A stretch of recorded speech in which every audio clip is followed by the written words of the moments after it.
Clarity by Dragon Sin, Chapter 12 of Found, Part 2. So with the bazooka, I could totally blow away my enemies while saving everyone in a total awesome way. That seems like it would put civilians in harm unnecessarily. Naruto stuck his left arm in an upward block as he spun his body into the next movement. Nah, the girl dismissed that they'd be fine unless someone was under blanket. Even with the weeks of experience, Naruto was unable to translate this phrase. Blending in with the enemy and acting like an ally.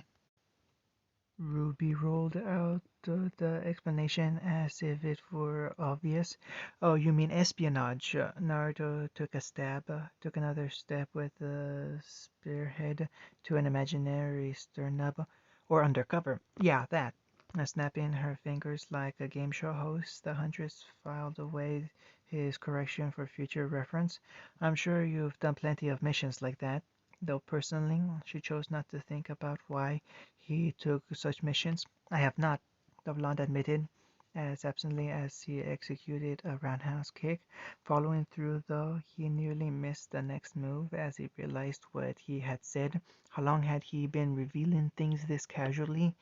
They were hardly crucial mission details or damning evidence, but still, really surprised for a totally different reason. The idea that he was lacking in some way went against everything she knew about him, which was admittedly quite little. I think you'd be great at them as long as you alter your clothes.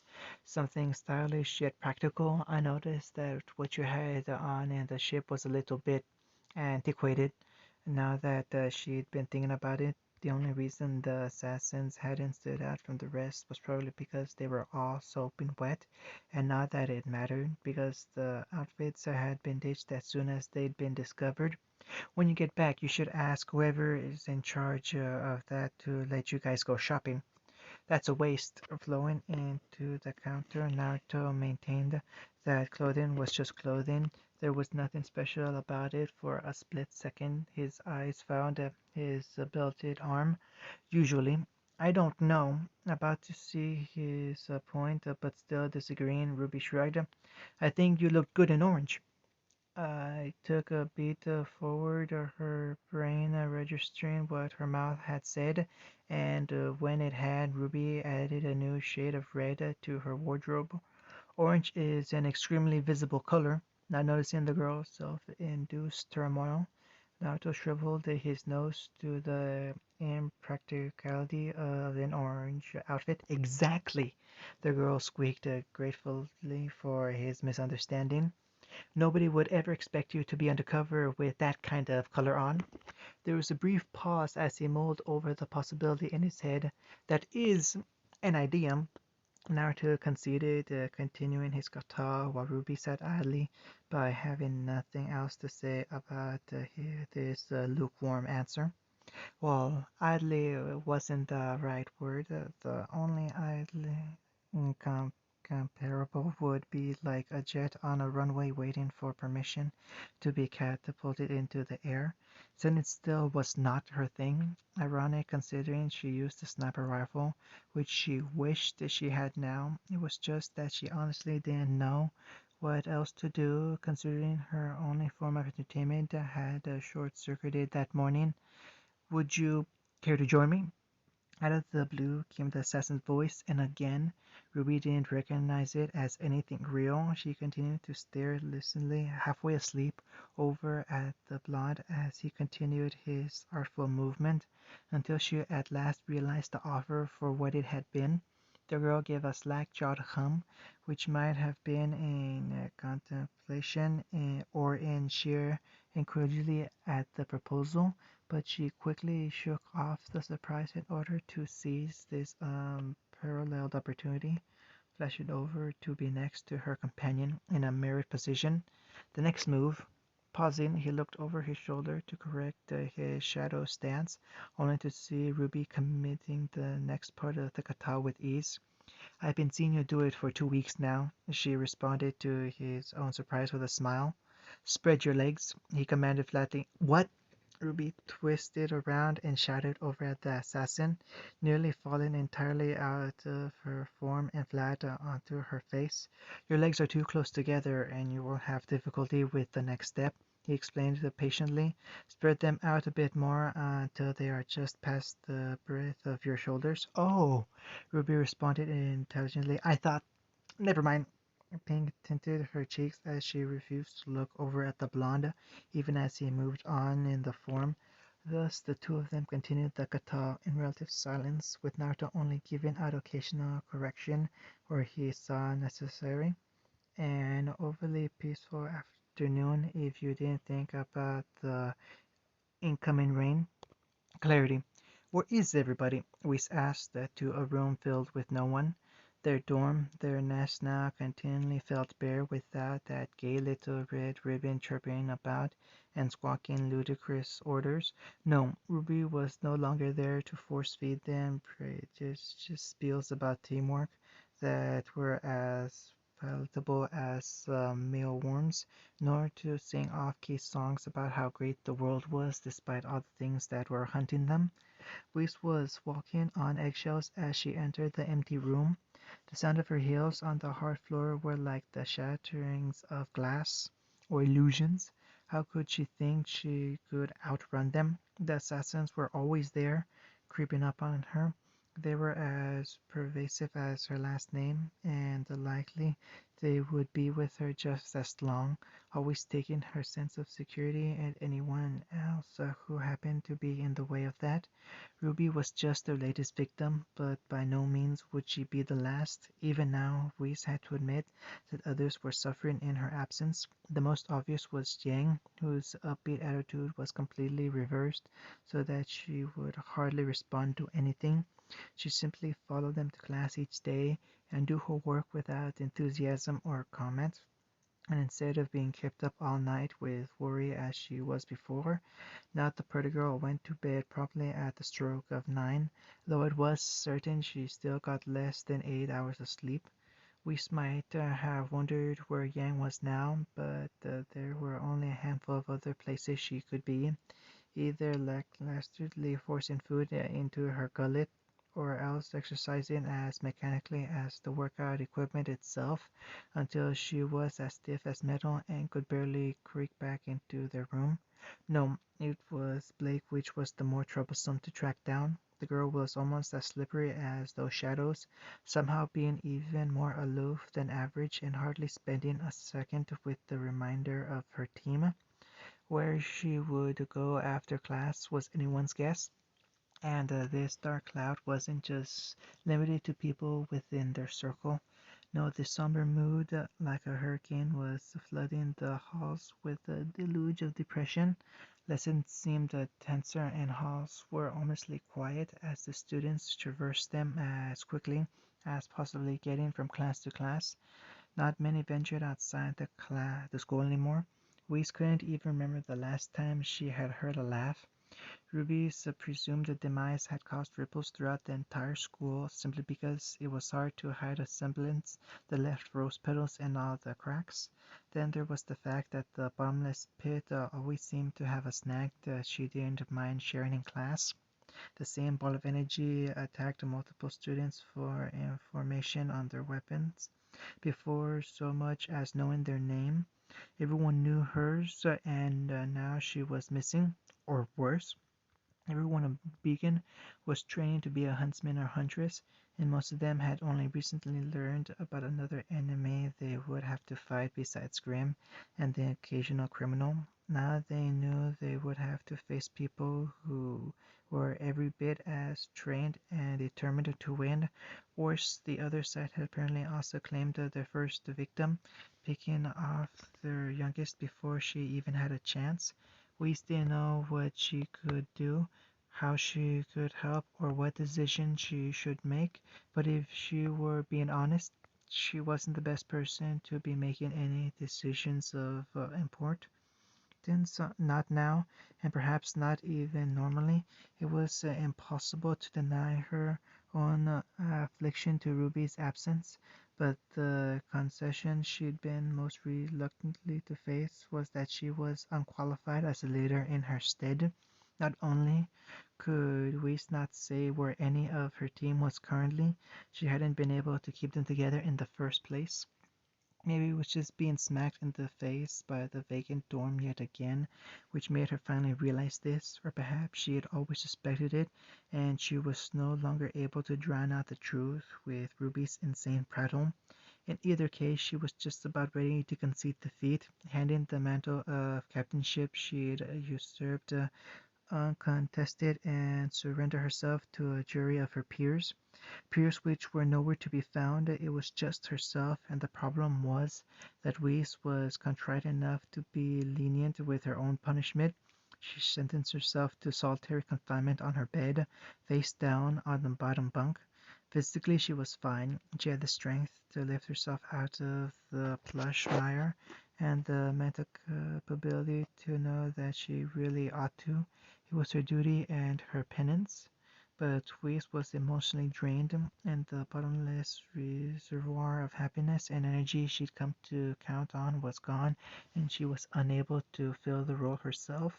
Still, she nearly hit the top bunk when her squirrel went off and startled her.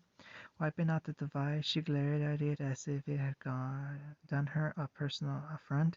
We certainly wasn't expecting anyone to message her, nor was she particularly willing to talk to anyone in her current mood.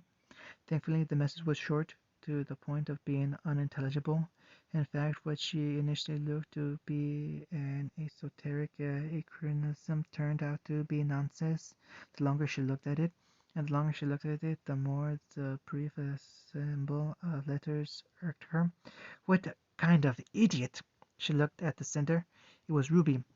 Her idiot. Wait, what? But how?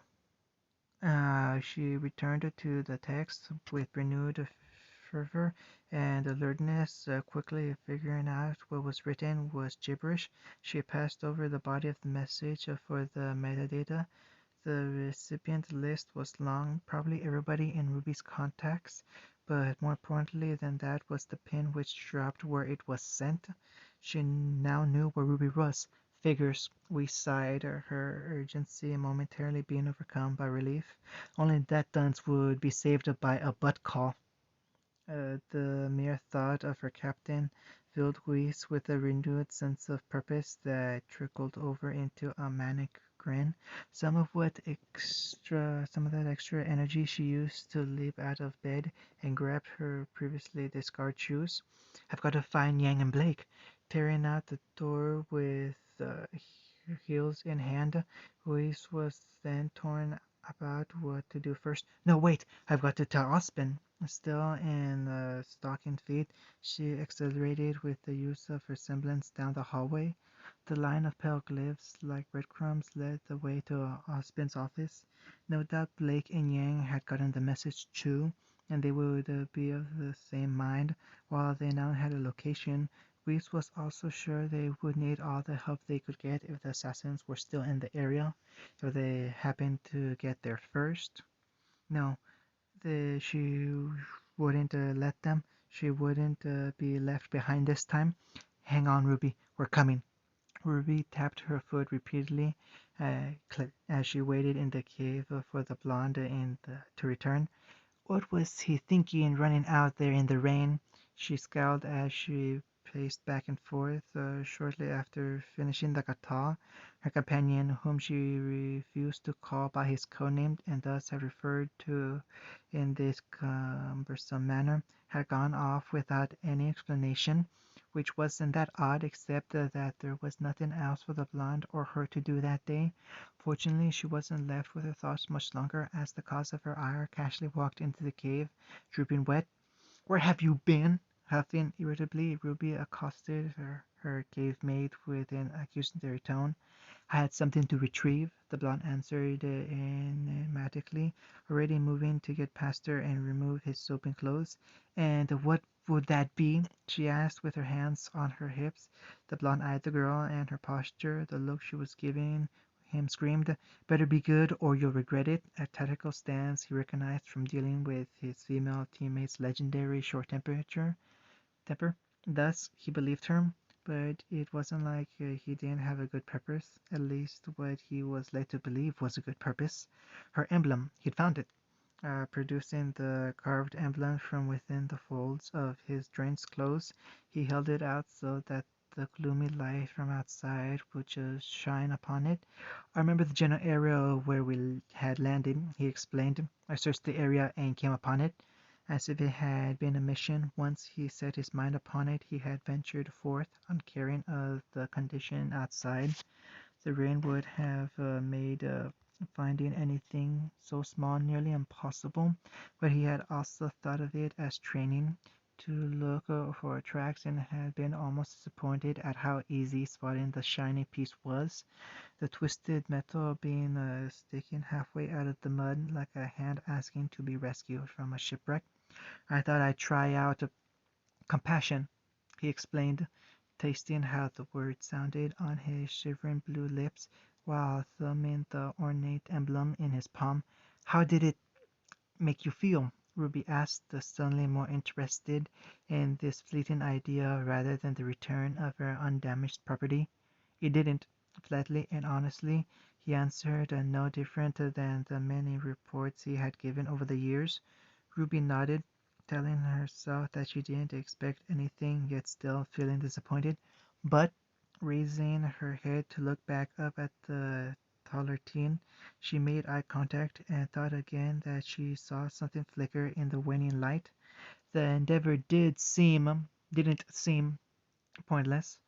They stood in silence with the rain once again falling heavily on the moody ground outside. A gloomy mood and a somber setting which Ruby couldn't help but feel lift her spirit.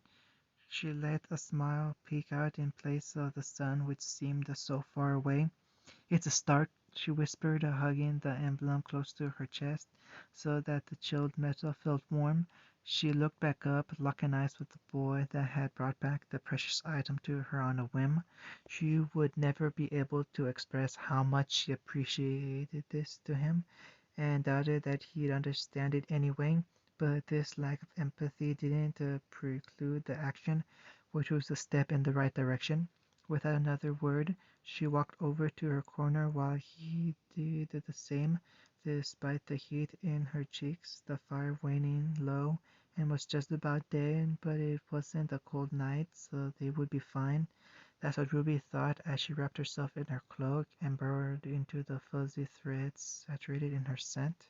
But then her eyes opened again and found their way over the low fire towards him, who, much to her embarrassment, had begun to strip out of his damp outer clothes.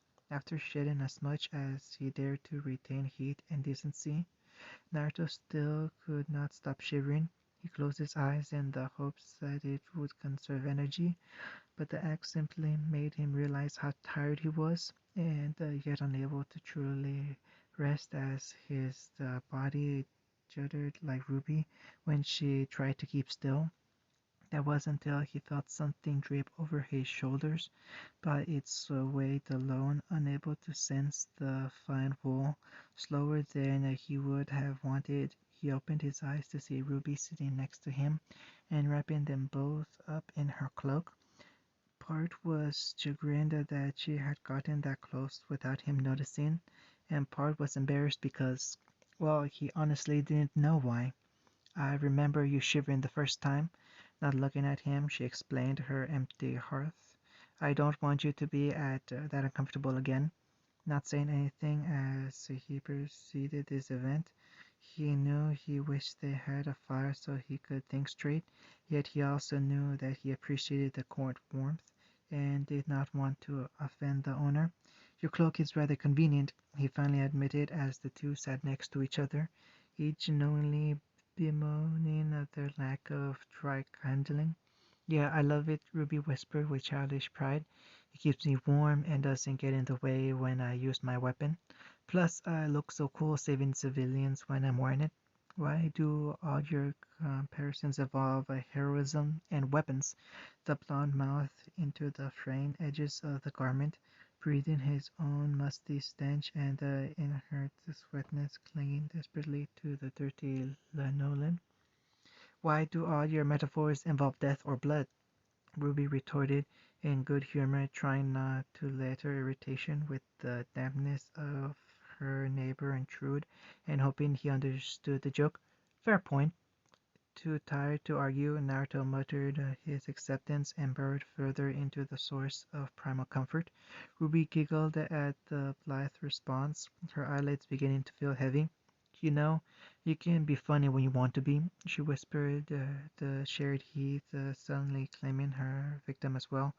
I don't know what you're talking about. Naruto yawned as he felt Ruby's head slump onto his sagged shoulders, which had finally stopped trembling. In return, his nose found its way into her hair, surprisingly sweet and soft after weeks without any kind of soap or conditioner. I know you don't, Ruby whispered as she felt the taller teen smother her like a weighted blanket. Like I said, the fleshy armor which didn't sting in the cold and moved with her to make her stronger. It was with this thought that the two drifted into slumber, not a sound more except their slow breath and the rain which continued to fall. End of chapter 12.